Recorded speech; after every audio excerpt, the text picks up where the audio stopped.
tu malang ini tu tanalam ini dengan tiga bahasa lalu kita akan tu pakai alamat di asialo dan alamat itu lalu pa pasian alamat itu terus dengan tiga bahasa ni dengan tiga hela kira korang ni minum duit sampai kan macam ini bagi minum dia sokan macam lalu pa masuk minum ni kan nam sakal demo kan kute kan kate ama fangen soy mo na siam ni ama siam sa kan ong ka parang tu kan pol lo ni hallelujah hallelujah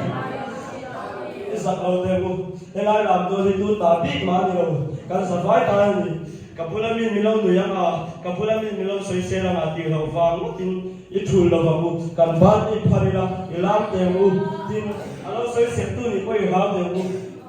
Mikali kan Davida kat yang asu se kan intinya shemna to adam sungin fane thelu no wani ka ya la kharau lo dom tharte la kharau ina alo bol tharte wi soi se la kan ningu to are lu tu walo talo te ku pathian ne min shem re palage mikali kan Davida ka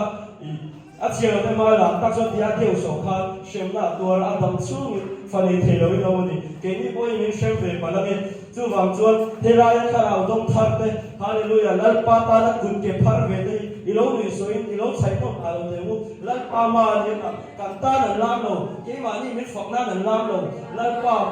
chung nong ber phok na na lam ni chu wa lo ti se de mu ni toi te lo se ve ni